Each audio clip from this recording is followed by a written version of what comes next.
Hi everyone, it's Erin Cochran, the House Whisperer from RevealingRedesign.com. And today I want to ask you a question. Do you know what comforts are missing from the rooms in your house?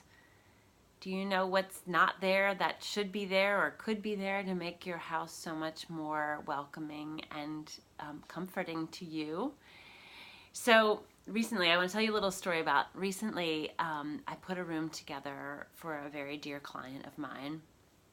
And prior to our install day, where we bring all these wonderful things and pull the room together in a gorgeous way, prior to that, she and her family felt that that room was finished and had been for a long time. They had gone in there and put all the furniture in place and put some decorative elements, hung some pictures up, and it was done, and they lived in it and they used it often, daily even, but nobody really liked it all that much. They thought it was fine, it functioned, but when it came time to really up-level this room, she knew that things were missing, but she didn't even really know what.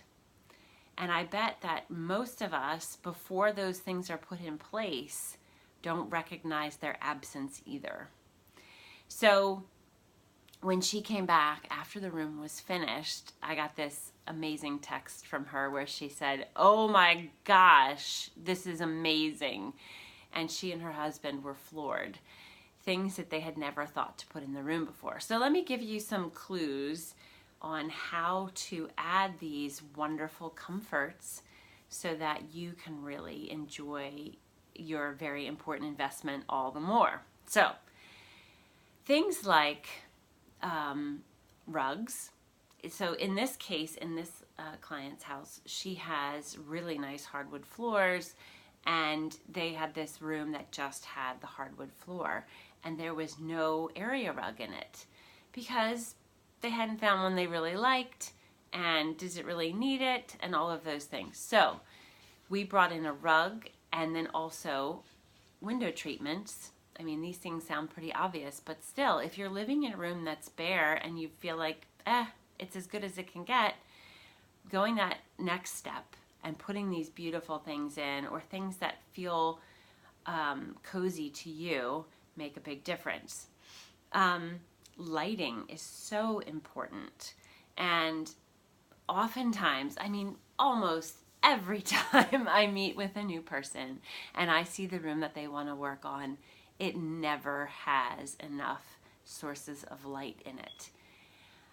Even if you have overhead lighting and recessed lighting or whatever in a room, that lighting can give a lot of overall light to a space, and certainly that's great if you want to raise the level of light in a space for doing tasks and things like that, especially like in a kitchen.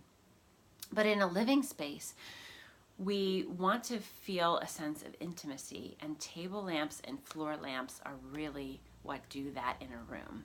So you want at least 3 sources of light in addition to any overhead sources of light that you may have. Overhead lighting often will feel sort of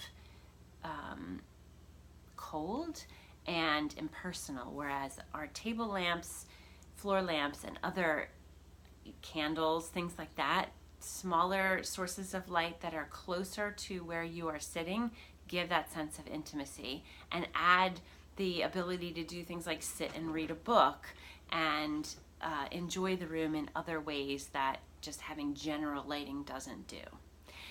And lastly, sensory treats like textures, colors, scents, and life. I always talk about adding life to a room with plants and fresh flowers, but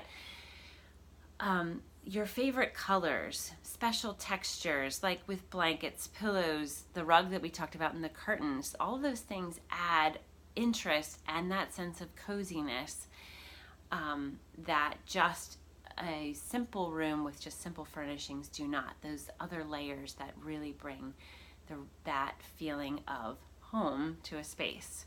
So I want you to be able to make your spaces feel like home.